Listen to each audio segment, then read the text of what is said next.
Every Saturday, from 1 to 2 p.m.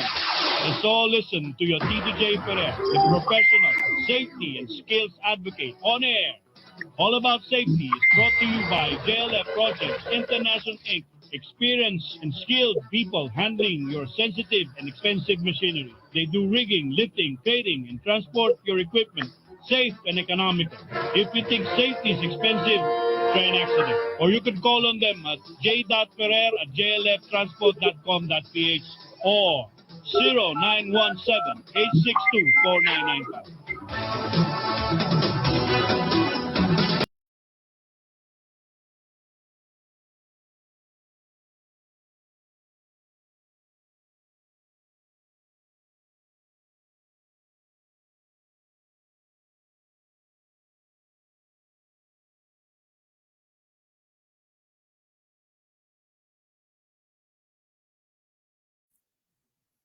Wala pa. Yun, meron na tayong video. At least we'll try to fix it. And we have a very, very wonderful show today on the 11th day of October 2024. Our topic for today is nuclear energy a clean energy or not? And we have two opposing sides, one for the pro-nuclear energy and one for the anti-use of nuclear energy. And before that, I would like to ask Tina, andyan na po ba si Ginoong Elvis? At saka si Ginoong Ronnie Dagal? Papasukin mo na sila. Ito na pala, si Ginoong Elvis. Si Ronnie to. Si Ronnie Dagal at saka si Elvis. Andyan na ba? Bago natin yan, unahin muna natin introduce para hindi tayo nag-aaksaya ng oras dahil mainit ang ating topic. We have here our guest who represents the anti-nuclear energy as a basically a clean energy or is it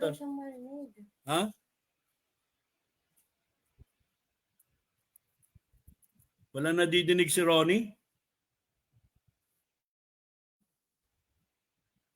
Could you hear me now, Ronnie?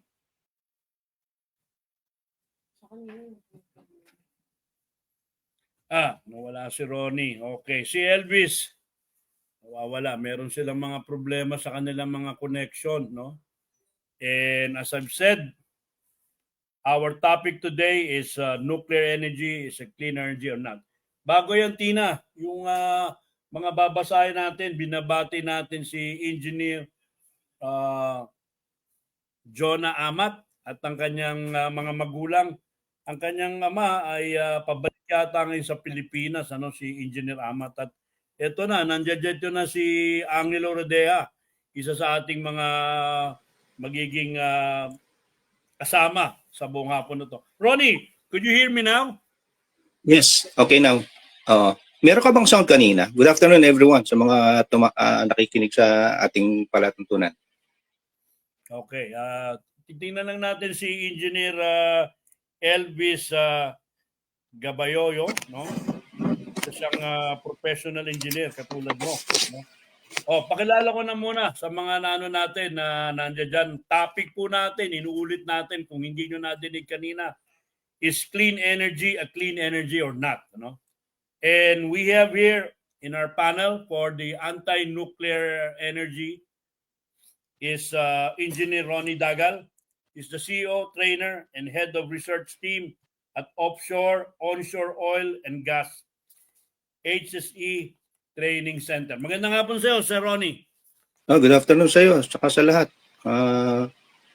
Yung introduction mo, okay naman. Anti-nuclear. Pro-nuclear nga ako, sinabi ko sa inyo, kaya alam ko ang knowledge dyan. Di ba? Kaya nalilito sila Bakit ayaw ko sa Bataan pero pro-nuclear ako? Di ba si Kat, hindi niya maintindihan ako sa explanation. Very easy lang yun. Umatin ka ng course ko and you will know what I mean. Unang-una, ayan, habang hinihintay natin, marami kasing very hot ang topic ngayon ng nuclear sa Pilipinas, di ba? Laging sambit ng mga pro-nuclear fission is malinis, di ba? Safe. Di ba? Ano pa? Malinis, walang carbon dioxide emission, Lahat na sabihin mo, economy, cheaper. Oh, 'di ba? It's been 4 years na sinasabi ko hindi na at saka noon pa. Kung 'yan ay totoo, dapat noon pa tayo lahat ng bansa sa mundo nag-nuclear. Bakit hindi? And since 1954, since the first nuclear power plant in Russia was built, ano lang 15% lang, 31 countries out of 200 countries in the United Nations. Ang ating kasamang panelist na si Ginoong Engineer Elvis Venus Gabayoyo ay nandito na. I-add mo nga, Tina. Papasukin mo na. I-add mo na. Yan. Ba, okay yan Yan. So dalawa na po ang ating magiging katunggali ni Engineer Ronnie Dangal. Walang iba kundi si Engineer Dagal. Sorry. Naulit na naman. Venus Gabayoyo. Tama ba? Gabayoyo ang yung last name? Tama po. Magandang hapon po sa lahat. Okay. Isa siyang mechanical engineer ka rin din, di ba, Elvis?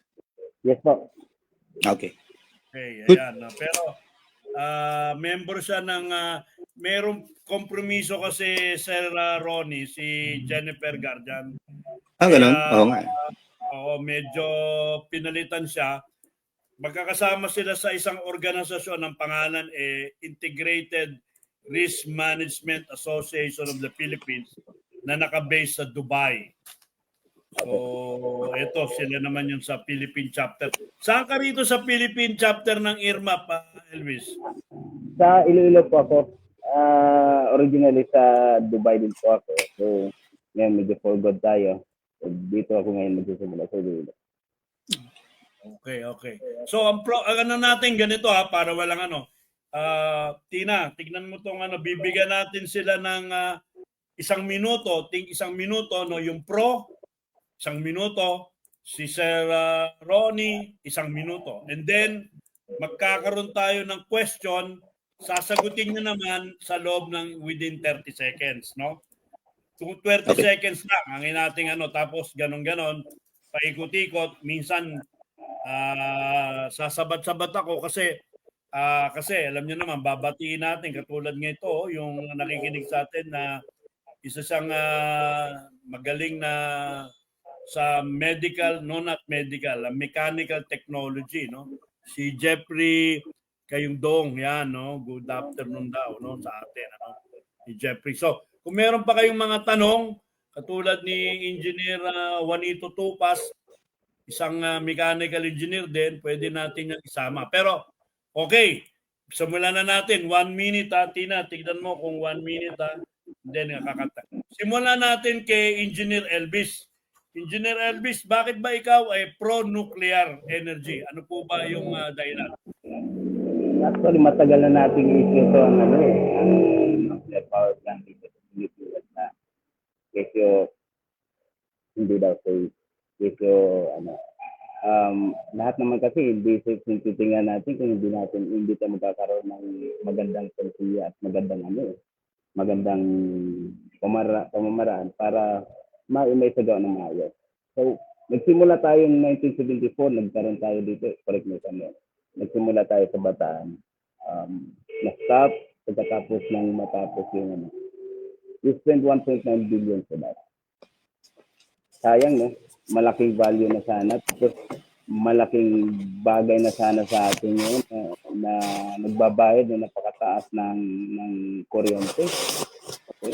So, I think for us,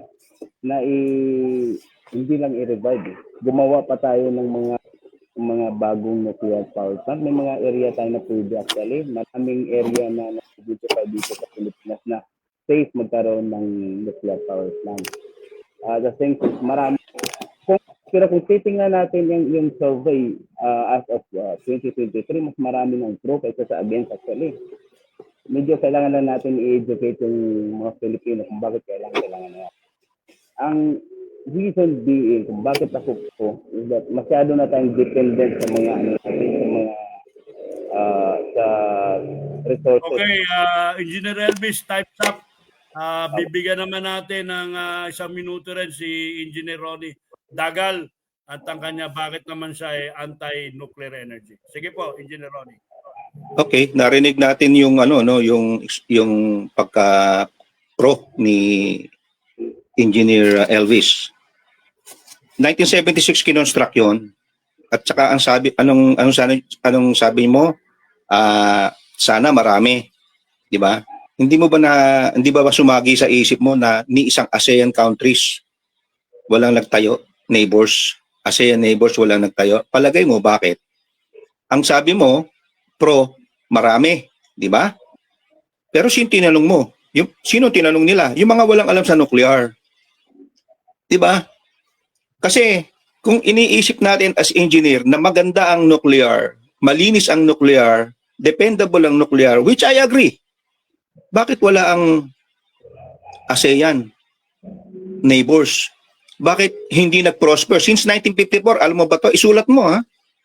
Since 1954, 31 countries lang nagtayo. 2025 na ngayon. Ilang taon ng 54 to 2025? That's 71 years.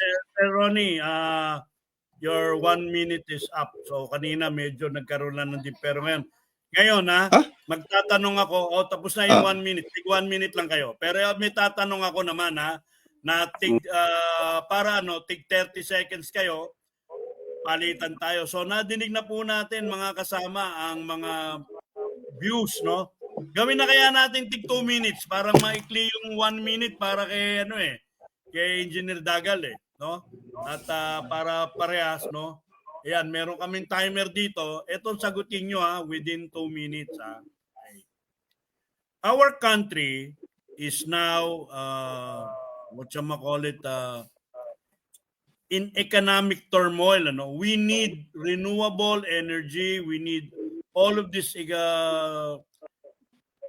energy that we could get or we could harness. Kasi we're one of the most expensive country in terms of providing energy or power, di ba?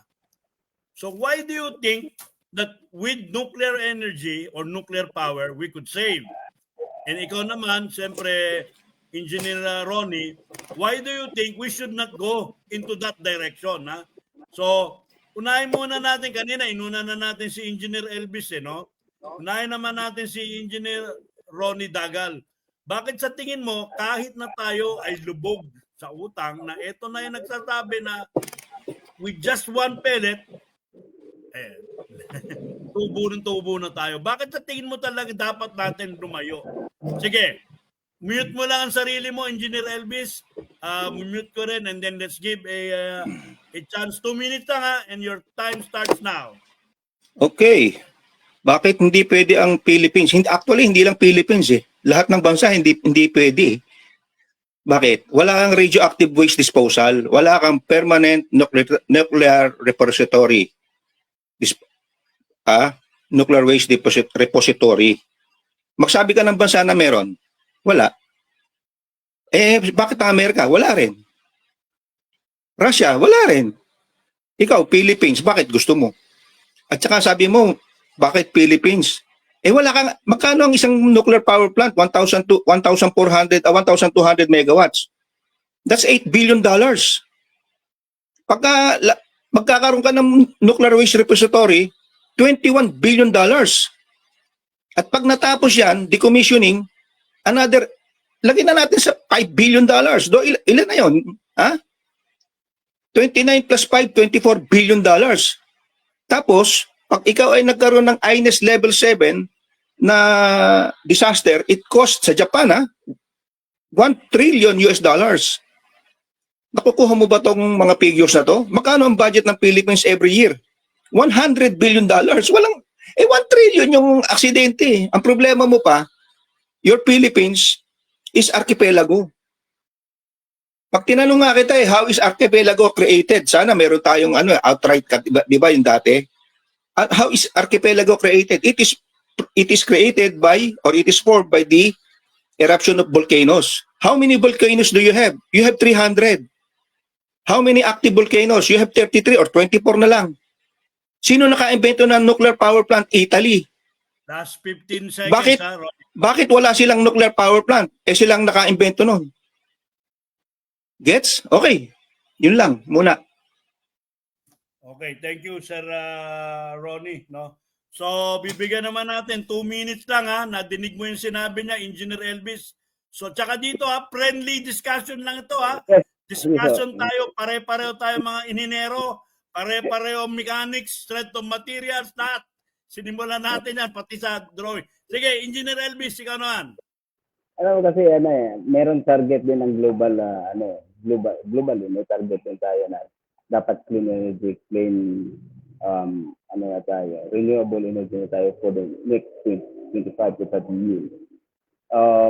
Ang Pilipinas is isa sa mga affected ng global warming. As we know that. Ngayon, pag continuous tayo na gumagamit ng mga resources, which is fossil fuel, hindi tayo doon magiging nandito pa rin tayo, wala tayong improvement. So kailangan natin mag-improve. Kailangan natin tumanggap ng isang pagbabago para magkaroon tayo ng kumbaga maka-step up tayo. Yes, may mga bagay na disadvantage, pero may mga solution. That's the reason why we are here. That's the reason why we have good engineers in the Philippines. Ang problema natin mga Filipinos, doon tayo gumagawa sa ibang bansa. Pero sa ating bansa mismo, kung nandito tayong mga inhinyero, nandito yung mga magagaling na inhinyero, magagawa natin ng parang kung paano natin gagawan ng waste disposal management ang power plant.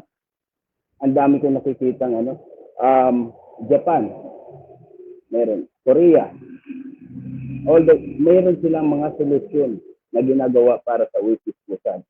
Maraming stages ang kanilang disposal and mahabang explanation kung paano nila dinidiscuss. But yes, yes, they are developing some waste disposal process para sa nuclear power plant nila.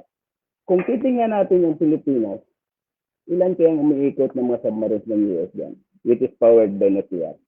Pag yan din ang nagkaroon ng liquid. Ganun din naman. Last 15 seconds, Sir Elvis. Bakit hindi na natin gawin at kunin yung pagkakaroon ng nuclear power plant and use it para sa ating mga Pilipino? Gawin natin. Time's up. Pero bago mo sagutin, Engineer Ronnie, ibabatiin ko lang ito, si Ska Kalet, tsaka si Kusay Arima, tsaka si Oliver Merced, nandito na, nakikinig na yung mga safety officer sa atin. So, Engineer Ronnie, sinabi niya, bakit daw ang Japan? Bakit mga Korea? Mga ano ba ang rebuttal mo ron? Dali lang, ha? And your time starts now. 2 minutes, sir. Okay, Japan, Korea. Pinag-aralan mo ba kung kailan sila nagtayo ng nuclear power plant? Hindi, di ba? Gusto mo lang, narinig mo lang. Yun ang problema sa mga pro na hindi sila nag-aaral. Nagtayo sila, hindi pa nangyayari ang 1986 Chernobyl at hindi pa rin nangyayari ang 1979 TMI or 3 Mile Island sa Harrisville, Pennsylvania. Hindi pa nangyayari. Kaya sila nagpapatayo noon. Okay? Pati tayo nagpapatayo 1976. Maiinggit ka ba ron? Siyempre, tapos sinabi mo kanina, yung global warming, kamo meron tayong yun, correct na kita, net zero emission sa 2030. In-adjust na yun. Unang-una, alam mo ba ang world contribution mo na carbon dioxide? Yes or no? If not, 0.35%. Gets? Napakababa. Pero hindi ko sinasabi na tolerate ka na mag-release ng carbon dioxide. Tapos, sabi mo, bakit ginagaya yung sa Chernobyl? Kung sa Chernobyl, eto, bibigyan kita ng example. Analyze mo to. Ano ang area ng Luzon? 110 square kilometers. Ang area ng Chernobyl, nung nagkaroon ng damage, ang contaminated area, 150 square kilometers. O, siguro, kuha mo na yon. Correct? Tapos, sabi mo, yung submarine. Yung submarine, alam mo ba na may problema na ang UK? At pati US. Kung saan ibabalandra, ibabasura, ililibing yung mga nuclear waste nila. The whole submarine is a nuclear waste. Pati ang planta natin. Pati yung SMR, after its useful life, Basura na siya. Saan mo ililibing? Wala lahat. Pati Japan, Korea, wala silang tapunan ng basura, ng nuclear waste. Okay, go. Time's up, Engineer Ronnie. Oh. Okay, bago natin i-rebut uli yan ni Engineer Elvis, babatiin ko lang si Engineer Sam Ordanza, no, na siya naman siyang sanitary engineer. Sana nga makapag-text siya tungkol dyan sa binabanggit may puntos din si Engineer Ronnie, yung Engineer Elvis. Yung mga, sabi niya, tinayo yan wala pang wala pa yung mga nangyayaring aksidente. At sabi niya nga, baka may mangyari yan, hindi natin malinis. So, Engineer Elvis, ikaw naman po, dali lang muna po Your time, 2 minutes starts now. Nang nangyari ang Chernobyl kasi marami lang natakot. Kumbaga, isa na doon yung mga Pilipino. Wala kasi, hindi pa tayo war educator. Kung bakit nagkaroon ng Chernobyl. Ano ba talagang cause ng Chernobyl? Kapabayaan? Lahat yun na na-accidente, kapabayaan. Kung titingnan natin yung kanilang investigation, may mga kapabayaan din yung mga tao niyan doon. Kaya nangyari yan. Gagawin ba natin yan dito kung magkaya tayo? Of course not. Magkakaroon ba ng aksidente? Huwag natin tingnan yung tingnan natin kung paano natin i-prevent yung aksidente. Ang tinitingnan natin is a long-term solution sa nangyari ngayon sa Pilipinas. Napakamahal na ng kuryente.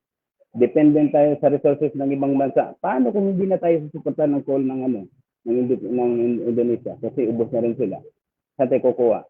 Pag wala na yung Middle East, pag nakataon ang susuportahan ng Middle East sa oil, pag hindi na nagbigay ang Russia ng kanilang oil, saan tayo kukuha? Wala. Kailangan na natin magkaroon ng solution na maging independent sa mga resources natin. And this is one of the solutions na magkaroon tayo ng nuclear power plant.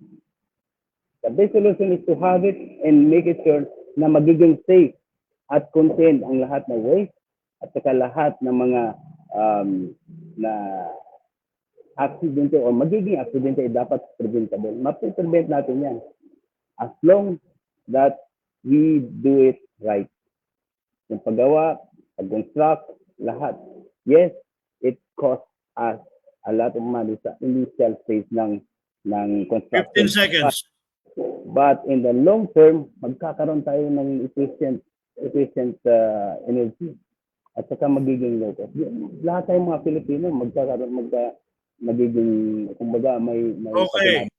Time's up, Engineer Elvis. So, sandali lang muna po Ito pong programa nga ito ay para po sa mga safety officers, sa mga engineers po, para po sa mga production at para po sa bayan natin dahil nakikita nyo nga po. Tingin ko kasi, kung si Engineer Ronnie at saka si Engineer Elvis maging mga politiko to, baka wala nang mangyaring kahirapan sa bansa natin. Kailangan natin ng mga magigiting na tao na magkaganito, friendly discussion lang. At ang programang pong ito is dala sa inyo ng JLF Project International Inc., mga experienced riggers, creating transport contractors, nag-handle sila ng mga sensitive, expensive machinery gaya ng mga chiller, genset, transformer, JLF Project International Inc. So, Sir Ronnie, ito sabi niya, kailangan nga natin ng saan tayo? Yung mga resources nga natin, di ba? Kailangan na natin. Paano nga kung halimbawa tataas ang presyo? Ano ba mga masasabi mo sa sinabi niya, Sir Ronnie? Okay? Lahat kasi ng presyo ng oil and gas, petroleum products tumataas. Pero ang kasabi ni Elvis, dapat daw dependent tayo. Independent. Paano ka magiging independent? Saka ba bibili ng uranium? Di ba sa ibang bansa? O hindi ka dependent, tapos sabi mo accident is preventable. Accident cannot be prevented. It can only be minimized. Kaya nga doon sa iyong risk assessment, how can you minimize? Hindi yung, prevention is there. Prevention. But later then, nangyayari. Bakit? Kasi nga, what is the definition of an accident? It is an unplanned event. Diba? Ano pang human error? At saka, hindi mo ba nababasa yung mga research? Bakit nag-stop na ang Germany on nuclear? Kasi according to their studies, sa 5-kilometer radius, nag-i-increase ng 60% ang cancer rate for children. And for the adults, 120% ang increase ng leukemia.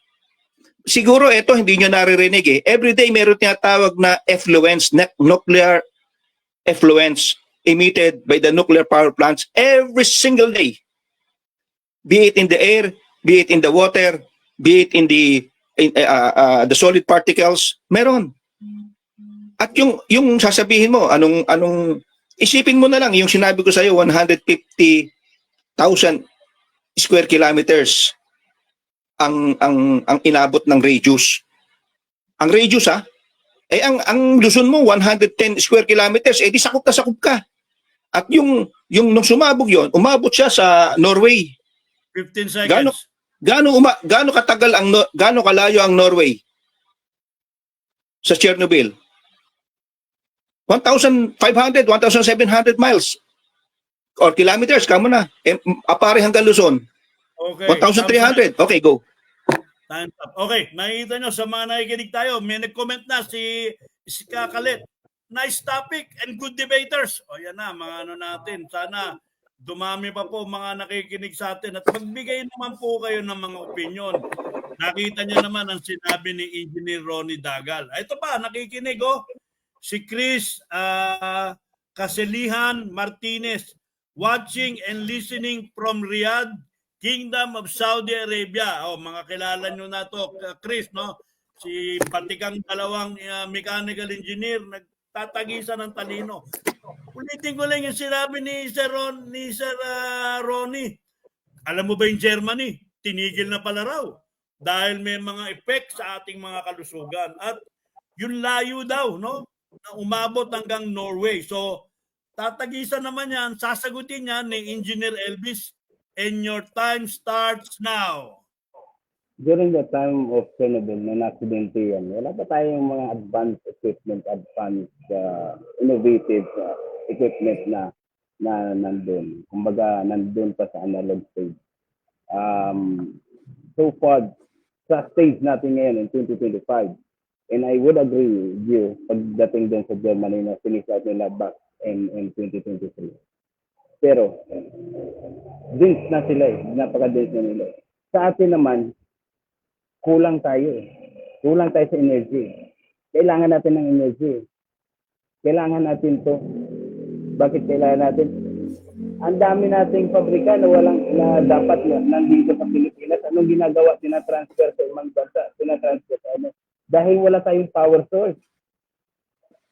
Maraming mga dapat magkakaroon pa tayo ng mga business opportunity and job opportunity dahil sa power plant na to, nawawalan tayo, magkakaroon tayo ng nawawalan tayo ng investor dahil wala sasabihin ng investor, wala ang Pilipinas kasi kulang kayo sa energy sources. Wala kayong stable power resources. So, ano gagawin natin? Pumunta sa ibang bansa. Yes, may mga bagay na dapat i-consider. May mga bagay na nandyan na at wala pa nung na-experience sa Chernobyl.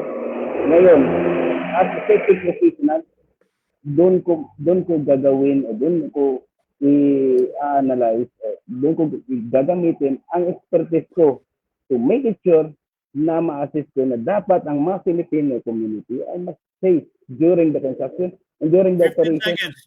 And the supply and demand right now, we need it. We need and we must have.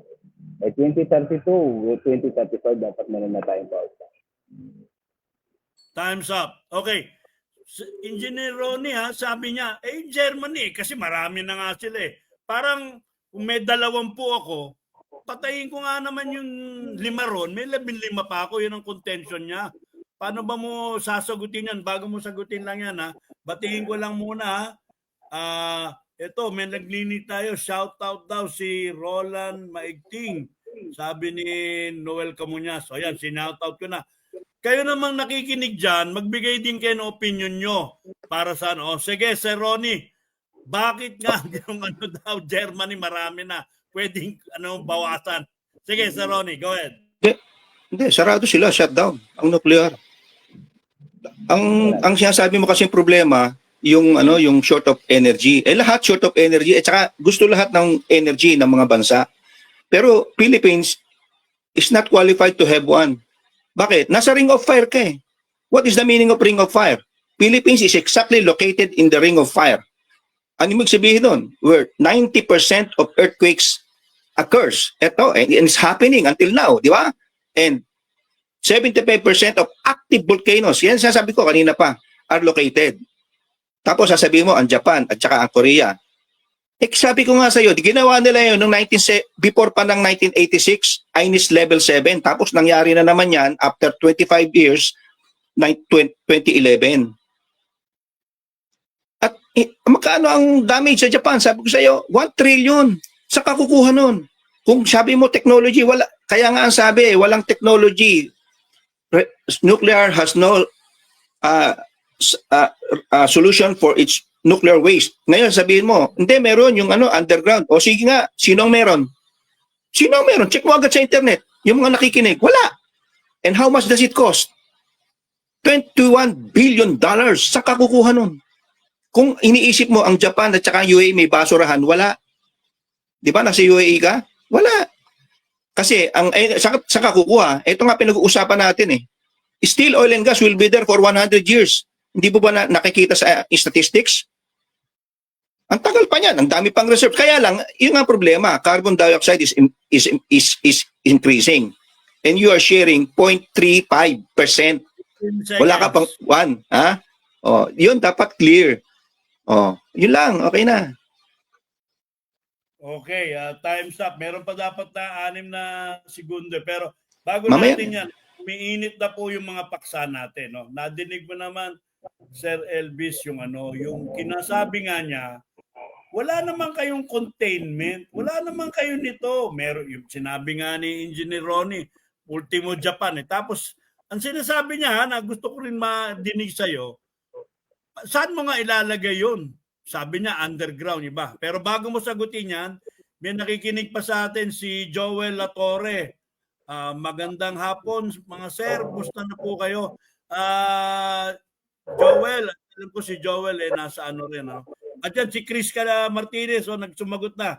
Pwede pang gumawa ang Pinas ng sustainable energy kagaya ng Indonesia. Pero sagutin yan mamaya para sa inyo. Pero i-rebat mo muna, Engineer Elvis, yung sinabi niya. Saan mo ilalagay yan? Mag-internet na raw tayo, wala. So, your time starts now, Engineer Elvis. Sweden, meron daw. Merong wishlist portal. Ang option dito sa Pilipinas, dito sa analysis, at pag-aaral din. Meron ng mga small na trading floating like ang ginawa ng Russia. Floating na naman yun sila. They use water to cool down. So pwede din natin gawin yan. Marami tayong island. Actually, 7,107. Sabihin natin 7,100. Merong mga island na walang malayo sa population. Pwede tayong gumawa doon. Yung wala sa fault line na sinasabi. Maraming lugar na pwede natin pagtayuan na kayo. Actually, kung titingnan lang natin sa mapa ng Pilipinas, marami tayong pwedeng gawin. Marami tayong water area na pwede tayong gumawa na safe ang mga tao. Okay. And when it comes sa funding, marami actually ang nagpropose sa Pilipinas that we will fund nuclear power plants. And of course, mag-i-earn sila, pero sustainable. Okay? When it comes naman sa renewable energy like solar panels and wind, intermittent yan eh. May mga time na hindi yan nagpo-produce ng power. Unlike power plant, nuclear power plant, 24/7 yan, dire-diretso yan, magbibigay ng power yan. And that's the reason why nga, yung sinabi ko kanina, na maraming mga investor ang ayaw mag-invest dito dahil hindi nga tayo intermittent ng power natin, hindi dire-diretso. Hindi mag-access tayo pagdating sa power dyan. And sa wishlist proposal, nag-successful na sila sa kanilang wishlist proposal. 10 seconds. Okay? So merong option. Meron tayong mga option. Marami tayong option. Sa ngayong panahon na to, marami tayong option. Let's have it. Okay. The time's up now. Batiin ko lang to, Engineer Ronnie, mga kasama rin natin to.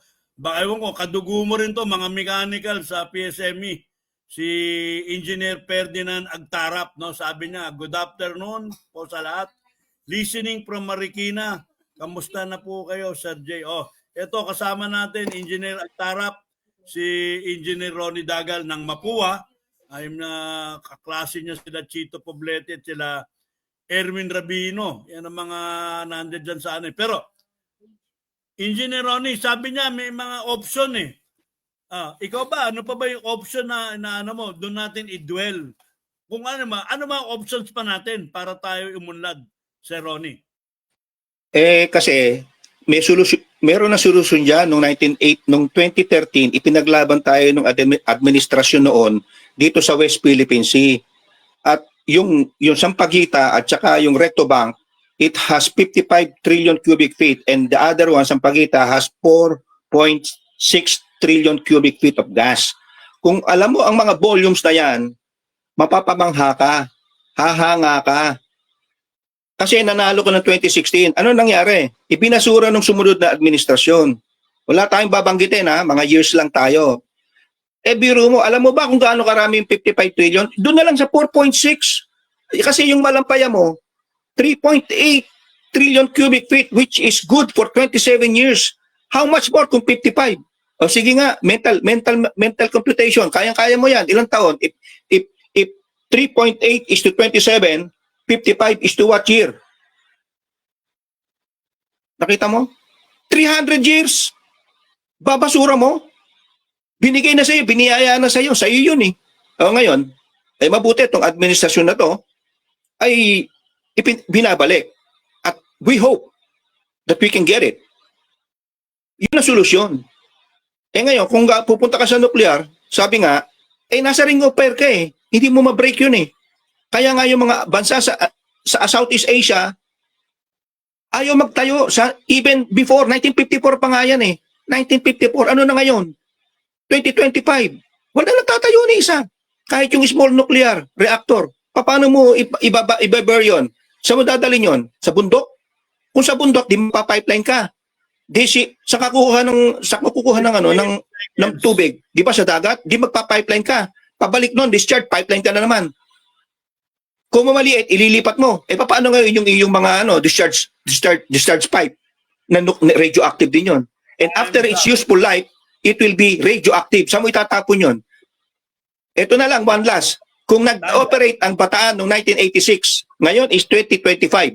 That is 41 years. Or 39 years. Gaano nakarami ang basura?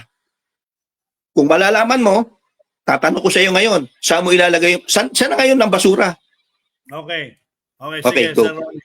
Okay, tignan naman natin. Alam mo, dumadami na yung mga bago ko sagutin ni Engineer Elvis. Sabi ni Chris Kalinan from Kingdom of Saudi Arabia. Sa Singapore po, maliit na bansa, pero afforded nila lahat ng environmental impact. From sewerage treatment systems, incineration, power plant, and refinery. Basically, still the main key organizer is the government management on how to plan it in good governance. So sabi niya nga, siguro, inaano ko lang, kung walang corruption, no? Maliit na bansa lang yun. Binag-uusapan kasi ni Sir Ronnie yung yung environmental impact. Sabi niya nga, maski Japan, maski America, they don't have it. Pinapag-google nga sa atin eh.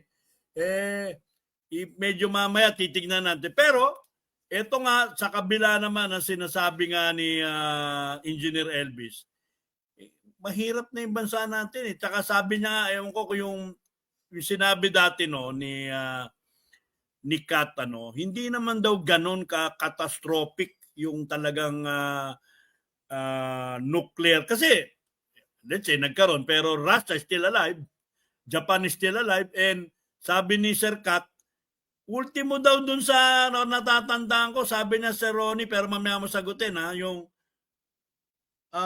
ultimo yung yung TV may radiation eh. Ultimo itong mga X-ray may radiation, lahat we're living in an environment full of radiation. Pero bago mo sagutin yan, sasagutin ka muna ng Engineer Elvis. Sige, Engineer Elvis, pakiribat lang po si Engineer Ronnie Dagal. Okay, yung Japan at saka yung television, yung radiation, pinag-uusapan natin. Iba kasi sinasabi iba ang tinatawag na non-ionizing radiation sa TV, sa radyo, sa internet, sa ara. Ano yan, non-ionizing? Ang pinag-uusapan natin dito is ionizing radiation.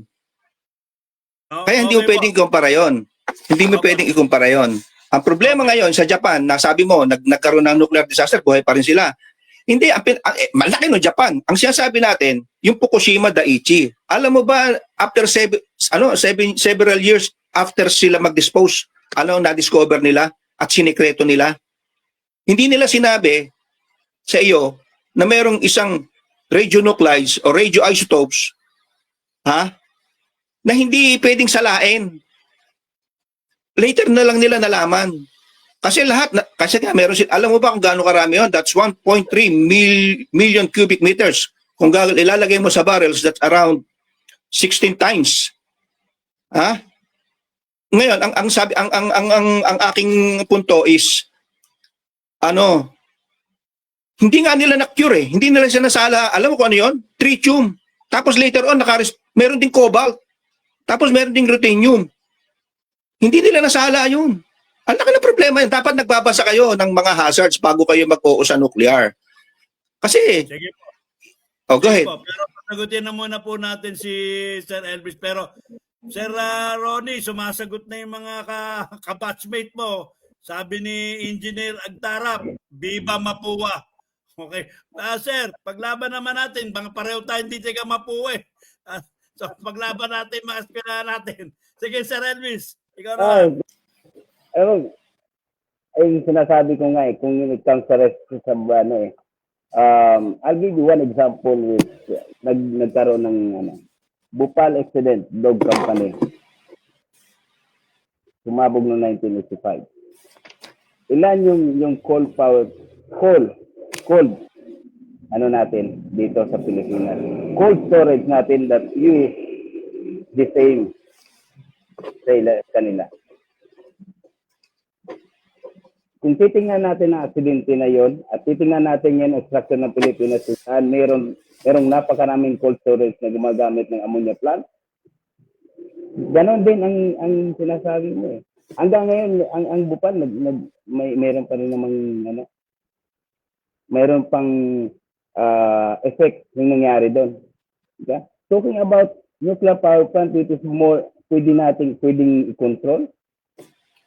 And hindi natin nakikita yung ibang rest dito sa Pilipinas na nandan lahat ng cold storage na mas delikado ngayon, yung mga ammonia plant. Pero ayaw natin magpatayo ng power plant. Wherein every corner of the country, mayroong mga power plant ng ammonia. Pag sumabog, mas mahaba rin yung effect mo. Bakit natin pinapayagan? At ito hindi natin pinapayagan na meron tayong long-term advantages. Meron tayong renewable energy. Mas maganda yung effect sa atin sa bandang huli. Ang kailangan lang natin gawin is gumawa tayo ng mga design, policy, at saka good governance para makontrol at hindi magkakaroon ng aksidente. Yes, minimize the risk or eliminate the risk. Na tayo walang aksidente. When it comes to investment, mababawi natin yan. Okay, time's up na po. Pero bago ka sumagot, Engineer Ronnie, yung mga nakikinig po sa atin, pwede po kayong magbato ng inyong mga tanong kasi po ito ay kailangan po ng ekonomiya natin. Sinabi ni Engineer Ronnie kanina, may sinabi siyang yung option niya, ilang trillion of reserve of natural gas dyan sa may Sampaguita at iba pang mga reef, Unfortunately, our government, hindi po siya stable. Nung nakaraan, pwede, tapos hindi na pwede, tapos pwede. And ngayon, we are now in a dilemma because China has taken all over these fields na hindi na natin siguro makakayanan. Pero, gumaganda usapan si Engineer Ronnie Dagal. Pakiribat lang po uli yan at your time starts now. Okay. Binanggit niya yung Bhopal incident 1984. Nuclear ba yun? Hindi naman nuclear yun eh. MIC yun. Ano pang incident? Kasi yung mga pro, ang lalayo ng mga comparison ng accident eh. Nuclear pinag-uusapan natin, stick to the rule. Yung minsan nga, yung si Kat tatlong hari, sabi, aeroplano eh. Ilang beses daw na aksidente. Sabi ko sa iyo, kahit 10 aksidente ng aeroplano bumagsak, meron pa rin aeroplano. Bakit? Wala naman radioactive material dun eh. Ang pinag-uusapan natin dito sa nuclear is ionizing radiation, and it will last if not 1,000, if not millions of years. Okay, kita mo Chernobyl. Yun ay gawin mo example. May mga tao ba doon sa lugar na yon? Wala. Okay lang pa yun, 1986. Alam mo ba kung gaano tatagal ang radiation doon according to studies? That is 3,000 years. Discounted yun, ha? paano ka magno-nuclear? Wala kang accident na maikukumpara sa nuclear. At ikaw naman, Philippines, wala ka rin basurahan. Kanina, tiyatanong kita, kung nag-ooperate ko ng 1986, ilang megawatts ang Bataan Nuclear Power Plant? 600. Tinalo na yan nung Malampaya, 1989. 600 lang yun eh. Noong 1989, nakadiscover ng gas, 3.8 trillion. And it started giving off energy from 2002 hanggang ngayon. Hanggang ngayon. Di ba? Nagbibigay. O eto, may nag-message. Yung Finland daw, first world. Meron ba? Tingnan mo kung gawa na. At kung gawa na, magkano?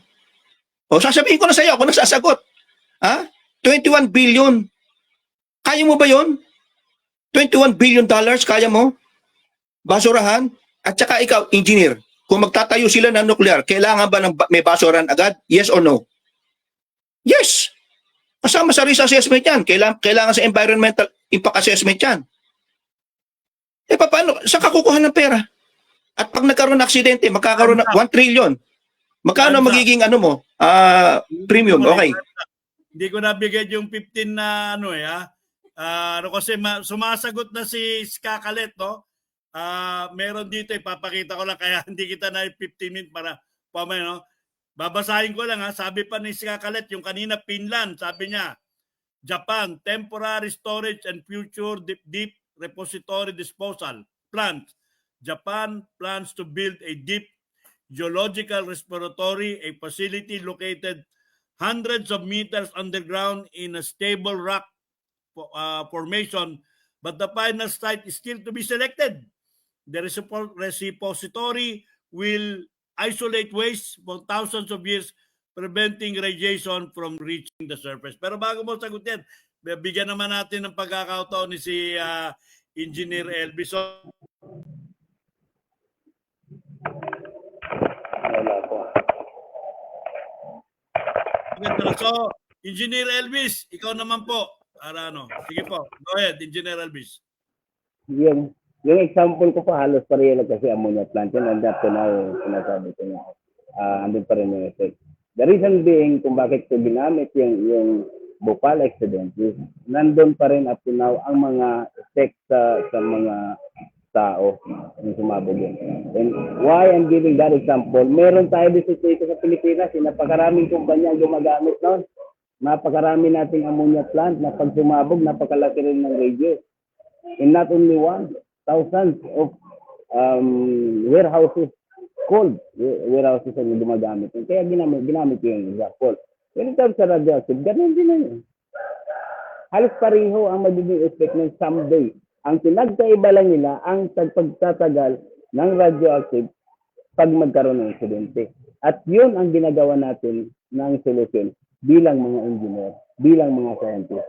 Kung paano natin yung i-store, paano natin, meron ng innovative approach. Yung sinabi yung isa natin tagapagtingid or tagapagsubaybay na meron ng mga development. Dito sa Pilipinas, napakarami nating lugar na pwedeng gamitin as waste disposal. Marami tayong lugar na pwede natin gamitin as waste disposal na maging inhabitant, na magiging safe yung mga Pilipinas while we are enjoying the 24/7 supply of energy. Okay? When it comes naman sa mga costing, mababawi yan kasi napaka-efficient ng at saka mababang presyo. Tayong mga Pilipino makikinabang dyan. At maraming investor naman na nagsabi na sila ang bahala sa construction. And for sure, magkakaroon din tayo ng magandang polisiya dyan ang government para mas isaayos ang mga preparation ng lahat, including ang pag-decommission niyan. So from the planning, Time's up, Engineer Elvis. Pasensya ka na, hindi ako nakapag-15 seconds. Kasi dumadami na tayo, Engineer Ronnie. Ayan na si Engineer Juanito Tupas. Isang mechanical engineer din at nagbanggit na siya dyan. Pero bago mo, ikaw, ano ba una mong i-rebat yung sinabi ni Engineer Elvis o itong sinasabi ni Engineer Tupas na tritanium that is not filtered out has a radioactivity of 148,900 barrels per liter. Pepco diluted it down to 1,500 barrels per liter in August, blah, blah, blah, blah. So sige, Sir Ronnie, magbigay Okay. ka kasi konti na yung oras natin eh. Go O ahead. sige, yung sinabi lang ni Elvis, bakit daw yung nagtutuloy-tuloy? Dapat daw maraming tapunan. Nakita mo ba paano itapon ang nuclear? Tingnan mo kung gaano ka-stringent. Tapos saan lugar? At yun nga ang latest technique magdudukal ka ng maghuhukay ka ng 400 meters. At magkano? Yung sa magkano lang, wala ka ng pera eh. $21 billion. O yung sinasabi, yung wala tritium yun, tritium. Tritiated water kasi. Wala daw yung isda. Abang-abangan mo lang. Kaya nga, ang laki problema niyan bago nila dinispose. Hindi lang yung tritium. May cobalt pa. Saan pupunta yon? We don't know. Katulad ng mga nuclear sa UK, hindi na until now nga ilan ang dinidecommission na nuclear power plant? Magkano ang decommissioning price? Alam mo, kasama sa presyo 'yon. Paano mumura ang kuryente? 8 billion plus 21 billion plus 8 billion. Tapos ang maintenance mo ng repository is 4 billion, 4 million per year. Kita mo, ang dami patong-patong, saka kukuha ng pera na ganun. Ang budget mo lang $100 million. Isang buwan, isang taon. Philippines.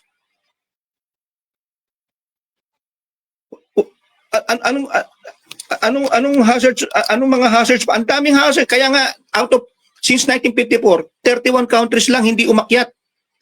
Hindi mo na-analyze yun? That's 70, ilang years? 71 years? 79 years?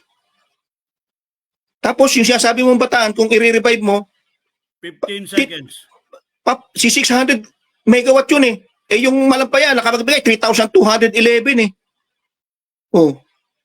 Wala. Okay, go.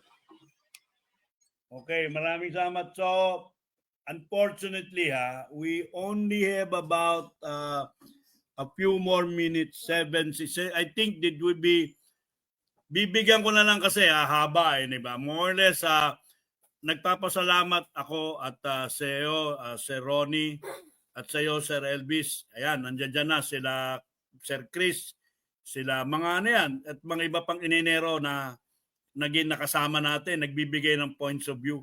Di talaga kakayanin Pero may kanya-kaya. Kayo mga nakikinig sa atin, ano ba yung balak mo? Engineer Amat, ikaw ay isang civil engineer dyan, hindi ka nagtatalita.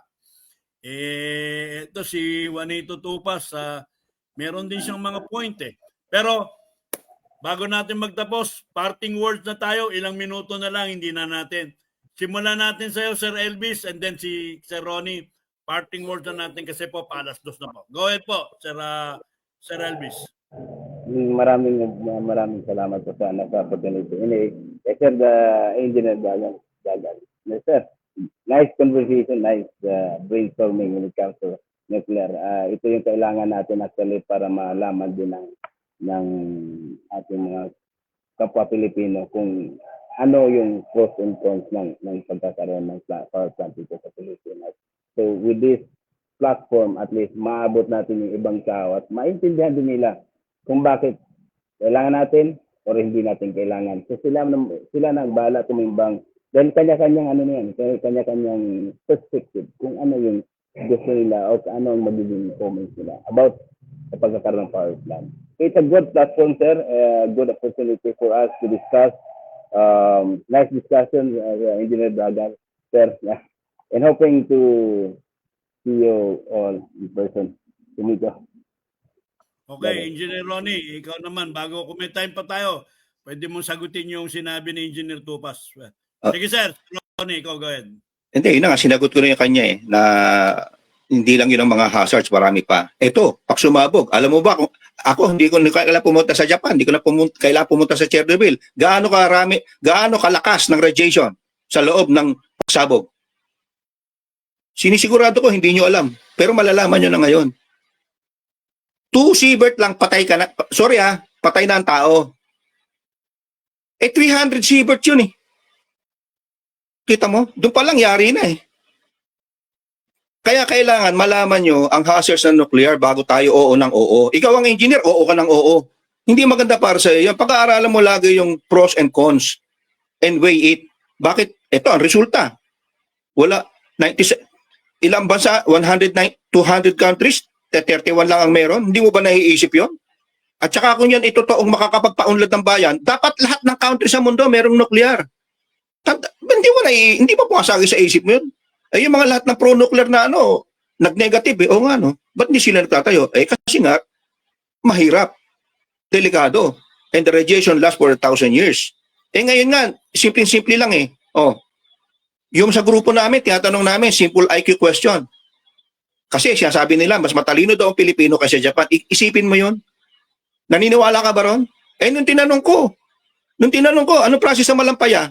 Hanggang ngayon, wala isang engineer, 10,000 mechanical engineer, hindi alam. Kung ilang 10,000 engineers sa Pilipinas, hindi alam. Tapos gusto mo nuclear? Anong connection nun? Di knowledge. No knowledge, no power. Paano ka gusto mo umasenso? Gusto mo mag-nuclear? O tinan mo ang Chernobyl, hindi ba magaling na leksyon yun? Technology gusto mo? Wala nga technology. It's still the same uranium, enriched uranium. Baka hindi mo alam kung gaano enrichment noon. Pagdating sa submarine, pagdating sa SMR, pagdating sa dito sa nuclear, sa nuclear power plant. Saan mo itatapon yun? Yung ako na sasagot nung kanina, kung 1986 nag-operate yung Bataan, today is 2025, 1,000 kilogram, 1,000 tons. Saan mo talaga yun doon? Tapos 600 megawatts lang? Tinabunan na nga ng Malampaya eh. Malampaya supplied 3,211 megawatts as we speak. Paano mamamahalin yun? Pagka ikaw ay nagkakaroon na risk assessment, lagi yung hazards ang number 1. Engineer ka eh. Madali lang yun. Kasi bakit? Fuel lang yun eh. Enriched uranium lang yun. It will last 1.5 years after and then change na naman 30%. Iipunin mo yung waste. Waste yun Ngayon, the whole submarine, the whole SMR is a nuclear waste, spent nuclear fuel, spent nuclear materials, radioactive. Saan mo itatago yun? Sa ilalim? Sasabihin mo, hindi, makulog yun, ando na yun. How safe is safe enough? How safe is safe enough? Engineer ka, yan ang bottom line mo. Pagka hindi mo alam kung gaano katagal, ano mangyayari doon? Sa palagay mo, titira ka sa tuktok nun? Titira ka? Bibili ka ng lupa? Yung ang lang binabaha, hindi ka bibili. Yung pang may nuclear radiation. Di ba? Ganyan na mag-analyze ng ito nga sabi nga natin, puro mechanical engineer. Sorry ang binibigay mong course, masyadong below the belt. Ginagawa mong tubero. Paulit-ulit na pamatay sunog na wala, nag-nuclear, nagtatago. Tapos hindi umattend. Buti nga ikaw umattend eh. Wala maka-attend dito, nuclear debate. Sagutin mo yung mga tiyatanong ko, tapos mag-debate ulit tayo. Very important to, bakit? Pati PNRI, pati DOE, nagde-debate sila. Pero mechanical engineer, ni isa wala maka-debate. Science-based hindi yung ayoko, madumi yan, hindi ganon. Science-based, always science-based. Because you are talking of global warming and Philippines is one of the most affected countries. Yes, we discussed this. And you are contributing only 0.35%. Wala pa nga 0.4 eh. 0.35% of the global carbon dioxide emission. Number 1 is, of course, those industrial countries. Malaki problema. But nuclear is not the answer. Kung kasi answer ang nuclear, Singapore, Malaysia, Indonesia, Myanmar, kasama mo ng Brunei, Thailand, Vietnam, magno-nuclear yan. Tingnan mo kung Cambodia. Tingnan mo, ang ganda ng region ng Cambodia. Kaya nga sabi ko sa iyo sa ASEAN, sabi nila, The lowest IQ in ASEAN is Philippines. Ayaw nila maniwala. Ako, ayaw ko rin maniwala. Kaya lang, tinatanong ko sila anong process sa Malampaya? Kahit yan, yung tanong ng tanong dyan, tanongin mo, hindi rin alam. Galing pa sa Middle East yun, ha? Kapareho rin natin yan. Medyo kaibigan din natin yan, Sir Ronnie. Mga mechanical engineer. Yes, it doesn't matter. Kahit sino, kahit magtatanong ka lang, magtatanong. Yan ang tinatanong ko sa'yo. I-post mo ngayon. Sabi niya nga sa'yo, Ronnie is anti-nuclear since the time of Cory. Hindi. Mali nga Pro-nuclear nga ako since birth Sa'yo, hindi mo na ako naintindihan. Alam ko nga ang benefit ng nuclear. It gives me 429 BTU per square foot per hour. Tapos sasabihin mo, antay ako. Pro-nuclear ako since birth. Kung attend ka ng course sa nuclear, eto atin ngayon si alam mo ba yung sino yun? Si Jennifer? Lahat sila aatin sa akin Matatalo kayo nun, yung mga reasoning Kaya ikaw, Engineer Elvis, umattend ka na rin. Para malaman mo, nakita mo mga science-based reasoning ko? Magkakasama sila sa isang organisasyon. Yun, atin. Yung mga makikita mo, maalala mo ang process sa UAE, sa Saudi Arabia, Qatar, LNG, natural gas liquids, oil and gas. Pag nalaman mo yan, kahit sino kaya mong harapin. Nakita mo ako, wala, kahit sino. Wala Puro lang tubero. Ginagawa mo tubero yung mechanical engineer. Ano nangyari sa Pilipinas? Walang kinukuhang energy secretary, oil minister, walang kinukuha na mechanical engineer. Bakit? Wala kang alam sa oil and gas, wala kang alam sa nuclear. Hindi ka maka-attend ng debate. Napangin mo ba tubero? Ginawa mo tubero yung mechanical engineer natin. Hindi ka kukunin sa PNOC, hindi ka kukunin sa energy, hindi ka kukunin sa DOS, kung ano mang mga energy diyang hindi ka kukunin. Bakit? Siya sabi ko sa iyo, ina-upgrade ka namin. Go ahead. Extension na tayo, Sir Ronnie, pero pagpatuloy na lang natin Maraming salamat ng dalawa. Yes. At medyo okay, Elvis Engineer Elvis Gabayoyo, alam mo, very intense talaga si Engineer Dagal, si Keska Kalet at saka kay Chris Kalinan at yung kadugo si Ferdinand Nagtarap na mga taga Mapua rin, si Julian Ferrer, ang aking anak, si Samantha Jane Ferrer at si Angelo Redeja. Ito si Jay Ferrer nagsasabi sa inyong smile and be safe. At pag-usapan natin yan at halimbawa baka mamaya merong part 2 bago magpasko. Ronnie Dagal at saka siguro makate na si Engineer Rodi, not Ronnie, si Jennifer Gargan, ng chairman ng Integrated Risk Management Association. So mga sir, salamat po. Happy weekend. Tina, bye-bye. Engineer Amat, bye-bye. At mabuhay po kayo lahat. See you soon. Mabuhay po.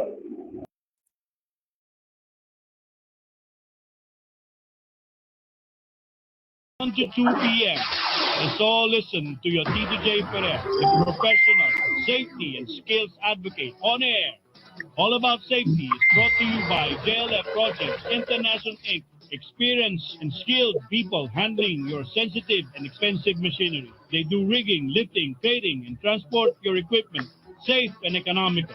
If you think safety is expensive, try an accident. Or you can call on them at j.ferrer@jlftransport.com.ph or 0917-862-4995.